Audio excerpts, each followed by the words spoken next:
Bonjour à toutes et à tous, bienvenue dans Martinet TV. Aujourd'hui, l'édition spéciale de cette émission portera dans le programme de rénovation urbaine.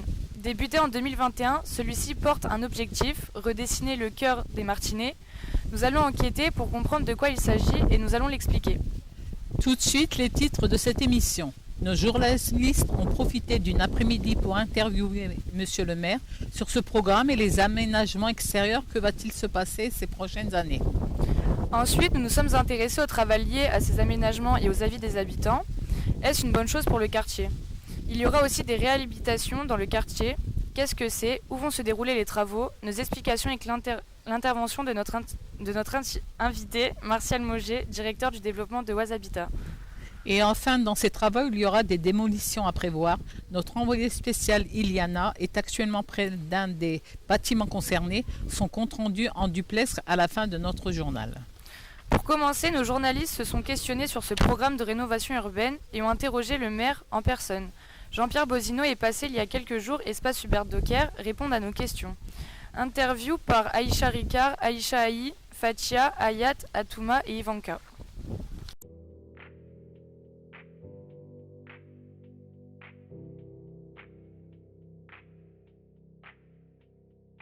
Je voulais savoir que voulez-vous améliorer dans l'espace extérieur? D'abord, on va améliorer avec vous, parce qu'on ne va pas décider, nous, de ce qu'on va faire. On va décider avec vous, c'est-à-dire qu'on va vous faire travailler aussi sur les espaces extérieurs du centre social, je suppose que c'est ça.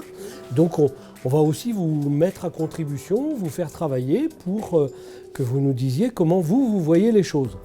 Et puis, après, on verra avec les élus, le conseil municipal, ce qu'on fera avec toutes les idées qui sont remontées, parce que, évidemment, il faut que budgétairement, ça rentre dans une enveloppe. Alors moi, je voulais savoir pourquoi voulez-vous aménager ces espaces extérieurs? Il y a longtemps qu'on avait réaménagé déjà ces espaces, quand on a créé l'esplanade Fernand-Tuile, quand on a créé l'espace Hubert Docker, on avait réaménagé et l'esplanade devant et tout en dessous. Ça fait maintenant quelques années. Et là, on va profiter d'un beau projet qui s'appelle un projet de renouvellement urbain qui va traiter des bâtiments où les gens habitent, mais qui va traiter aussi des espaces extérieurs. Et donc, on veut réaménager pour essayer de rendre plus agréable, plus beau, plus accueillant, plus pratique aussi pour faire tout ce qu'on a à faire sur une belle esplanade comme celle-là. Place de parking, ça va être dans le projet. Bien sûr, c'est une des problématiques qui est la nôtre, c'est de trouver toujours plus de places de parking. Mais en même temps, il faut bien qu'on comprenne que, en plus maintenant avec les problèmes de climat, d'environnement, c'est encore plus fort. On ne peut pas penser la ville que pour la voiture. Parce qu'autrement, si on pense la ville que pour la voiture, on va mourir. On va mourir et puis la terre qu'on va laisser à nos enfants et à nos petits-enfants, ça va être terrible. Alors ils auront des places de parking, mais ils n'auront plus d'air pour respirer.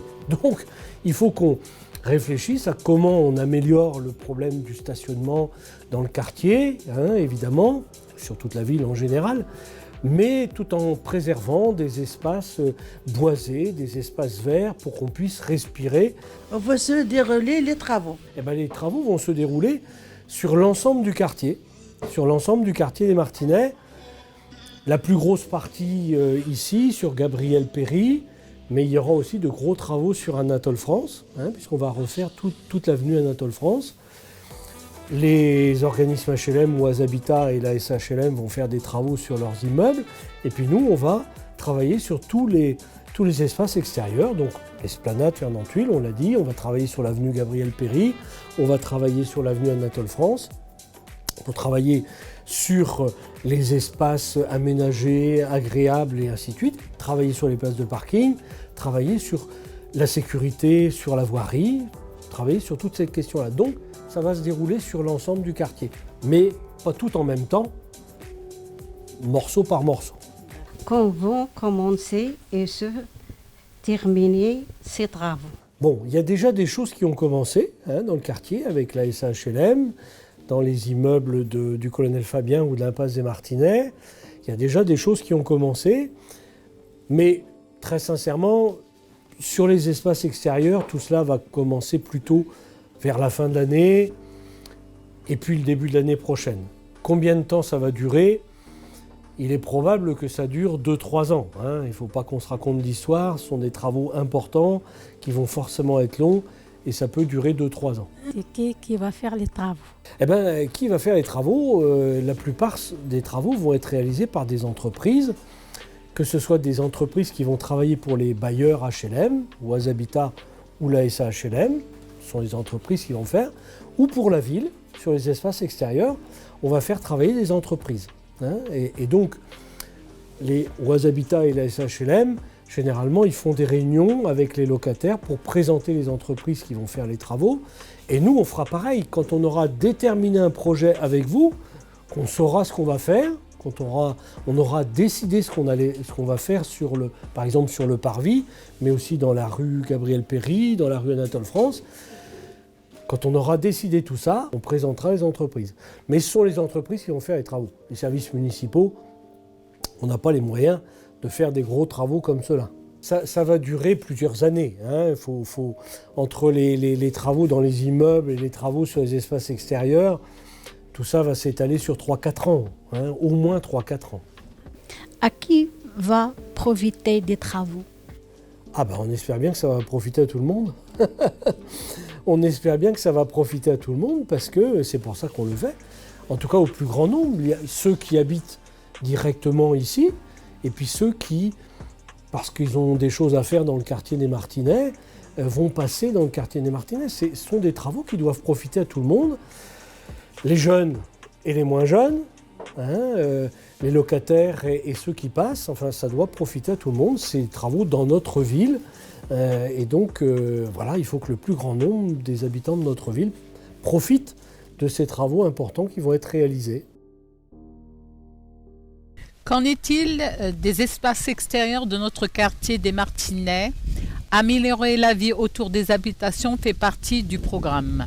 Le détail et les réactions des habitants en reportage à la voix off, Iman, avec des images de Mamat, Djibril, Lindsay, Cassandra et Iliana. C'est l'un des défis majeurs du programme de rénovation urbaine, les aménagements extérieurs. Comme nous l'a confié Monsieur le maire, c'est la ville qui sera en charge de ces travaux extérieurs. Mais pour la mairie, ces travaux seront le résultat d'un échange avec les habitants. Tous ces espaces extérieurs vont être conçus avec les habitants. Comme ce sont les habitants qui vivent là, l'idée c'est vraiment d'avoir une démarche participative, ce sont leurs espaces, c'est indispensable du coup d'aider à leur participation pour qu'ils puissent donner leur avis et ce qu'ils ont envie ou pas de voir, de transformer dans leur quartier. 2 zones seront principalement concernées par ces aménagements. Le centre piéton d'abord, avec l'aménagement d'une promenade plantée, mais aussi la création d'aires de jeu et d'espaces naturels. L'esplanade Fernand-Tuile sera aussi aménagée, avec une amélioration des stationnements. La grande place sera requalifiée pour en faire un meilleur lieu de convivialité. Des habitants qui sont force de proposition sur le sujet. Et ici, vous vous sentez bien dans ce quartier ? Oui. Moi, oui. Les habitants d'ici, ils sont très gentils, ils sont très respectueux. Mais le quartier est quand même bien, car il y a assez d'espace et il y a moins de danger. Je trouve un peu ma culture et la culture française. Donc, les cultures se mélangent, c'est bien. Dans le quartier, il y a beaucoup d'animations, donc là-dessus, on va dire oui. Il y a beaucoup d'animations comme l'espace Hubert Docker, la piscine, tout ça, il y a les parcs. Les changements, il y en a beaucoup à faire. Des changements, il y en a déjà l'espace vert. Il n'y a pas assez de bancs pour s'asseoir, il n'y a pas assez de distraction, ça manque beaucoup de choses, franchement. Si, du changement, c'est toujours bon à prendre. Voilà. Pas mal de jeux pour les enfants, parce que là-bas, la couleur est verte, tout est brûlé. Les jardins et puis les salles de jeu, tout ça là, ça manque beaucoup. Du côté de Anatole France, vers la piscine, vers la pharmacie, ça serait bien, parce que ça a toujours été un peu vieillot, et justement au niveau du porche aussi. Le quartier, ça va, jusqu'à manque des parcs bien, propres, avec des chaises, des tables, des fleurs, de calme, on cherche de calme. Les travaux liés à ces aménagements sont prévus entre 2023 et 2026, selon le calendrier prévisionnel du programme. L'extérieur c'est bien, mais qu'en est-il des logements ? Un travail de réhabilitation est prévu dans le PRU, le programme de rénovation urbaine. Explication de ce qu'est cette réhabilitation et des travaux prévus sur les logements dans cette vidéo. À la voix off, Ilham, au tournage, Mamad, Djibril, Lindsay, Cassandra et Iliana. Ce sont des travaux d'envergure. En plus des aménagements extérieurs, le programme de rénovation urbaine impacte les habitations. Plusieurs de ces logements seront réhabilités. 397 très exactement. Ils seront rénovés et modernisés. Les explications des membres de la SAHLM, l'un des 2 bailleurs sur le projet. On va faire des travaux, on va s'occuper de l'impasse des Martinets. Le 1, le 3 et le 5 impasse des Martinets vont avoir des gros travaux de réhabilitation. On va faire tout ce qui est isolation, on va créer des douches dans le logement, VMC et changer les fenêtres. Voilà les gros travaux. Pour revenir juste au début, un programme de renouvellement urbain, c'est un projet global qui est construit avec les bailleurs, mais également avec la collectivité. Parmi ces travaux de réhabilitation, les logements rue du Colonel Fabien. Ces derniers ont déjà commencé, et la fin est prévue pour fin 2023. En plus de la reprise des balcons, des travaux d'isolation thermique ou l'amélioration des halls d'entrée sont au programme. À partir de 2023 et jusqu'en 2025, selon le calendrier, d'autres logements vont être réhabilités dans le quartier.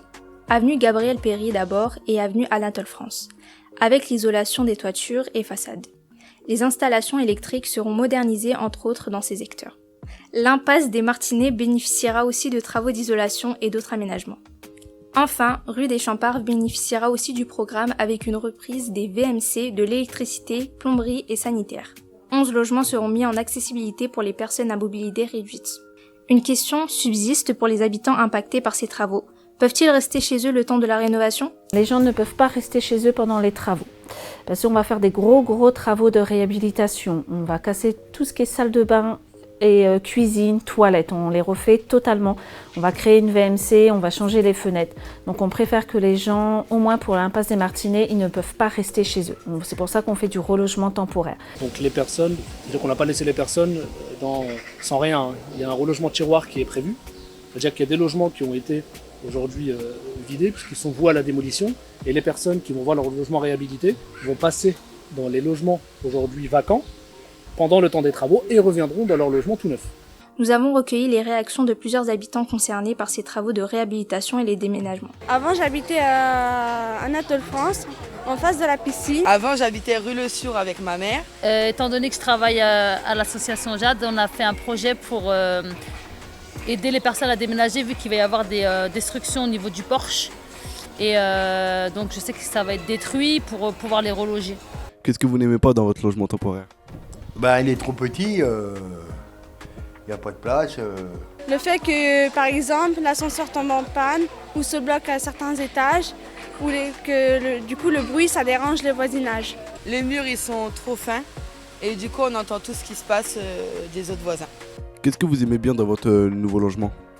Alors qu'est-ce que j'aime dans mon nouveau logement il y a plein de placards en fait. Dans notre nouveau logement, on a plus d'espace pour les personnes qui sont en famille nombreuse. Et du coup, il y a plus d'espace et il y a moins de violence entre frères et sœurs.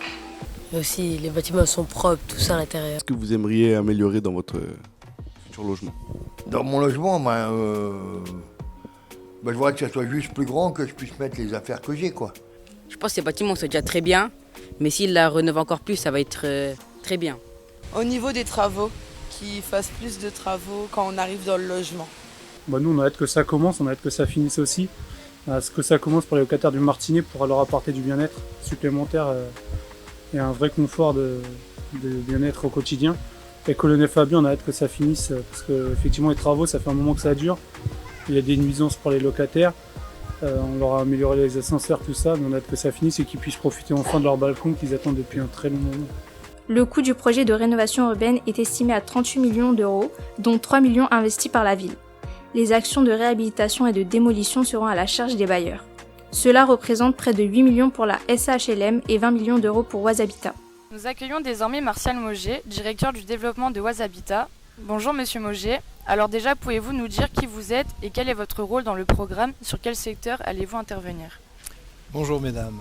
Oise-Habitat, en tant que bailleur, a environ 1800 logements sur le secteur de Montaterre.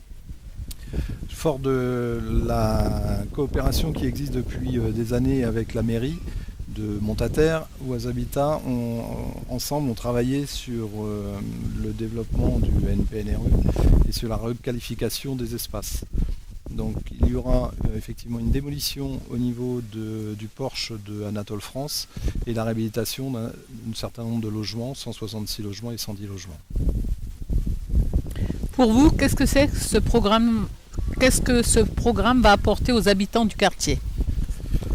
Pour les locataires, c'est un confort accru. En fait, c'est une véritable amélioration dans le confort de vie au quotidien dans les logements par rapport à l'isolation qui vont être apportées avec une économie à la clé sur les consommations énergétiques. D'accord. Au niveau des travaux en lien avec Oise Habitat, quand vont-ils commencer et se terminer? La première opération qui concerne ce qu'on appelle le Vieux Péry et la Garenne, 166 logements en réhabilitation, l'ordre de service a été délivré au mois de juin 2023. C'est une phase de préparation de chantier et l'activité réelle commencera au mois de septembre. Pour ce qui concerne la deuxième partie, les 110 logements qui concernent Anatole France, on est sur une phase de démarrage de chantier en fin d'année 2023. Avez-vous un message à faire passer aux habitants du quartier des Martinets impactés par ces travaux? Et sur les logements, les réhabilitations sont toujours des phases un petit peu appréhendées par les locataires, mais il faut surtout penser aux résultats que ça peut leur apporter. Merci pour vos réponses et votre temps, Monsieur Mauger. En lien avec ces travaux, les démolitions sont prévues dans le cadre du programme. Nous sommes d'ailleurs au cœur du quartier avec notre envoyée spéciale Iliana, qui est en direct du quartier des Martinets. Iliana, vous êtes près d'un bâtiment qui sera démoli. Où en êtes-vous exactement? Bonjour, je suis actuellement entre le 7 impasse des Martinets et le 17 bis avenue Gabriel Péry. Vous le voyez derrière moi. C'est un bâtiment qui sera démoli dans le cadre du programme. Est-ce que ce bâtiment sera le seul à être démoli dans le cadre du programme de rénovation? Non, une autre démolition est à prévoir. Elle se déroulera sur le bâtiment du 50-52 avenue Anatole France. Il y aura beaucoup d'autres aménagements sur cette avenue en plus de la démolition. Pourquoi ces bâtiments seront-ils démolis? Concernant la passe des Martinets, nous avons eu de la chance de poser cette question à Ahmed Abderrazak, responsable du pôle social de la SAHLM de l'Oise. Voici sa réponse. Il a été acté de démolir une partie pour ouvrir le quartier, donc pour créer vraiment une ouverture vers l'ensemble du quartier, d'être un peu plus aéré, et la réhabilitation, puisqu'il y avait besoin de réhabiliter les logements, que ce soit sur la question liée à l'électricité, que ce soit l'isolation thermique par l'extérieur. Donc c'est globalement apporter un confort aux locataires dans des logements qui en avaient bien besoin. Quand vont commencer et se terminer ces travaux? Selon le programme, le début des travaux est prévu en 2024 et ils termineront en 2026. Merci beaucoup Iliana pour ces explications complètes et claires. C'est la fin de cette émission. Merci à toutes et à tous de nous avoir suivis sur Martinet TV. On espère que vous en savez plus sur le programme de rénovation urbaine. On aimerait remercier toute notre équipe de journalistes qui ont mené à bien ce projet. Merci à la ville de Montataire, à Myriam Mehadji et à Sarah Toubache pour leur aide. Merci à l'École supérieure de journalisme de Lille et à Anne Boucher pour avoir guidé le projet et à Amran Benhamer pour la réalisation de cette belle émission. Passez une très belle journée et à bientôt.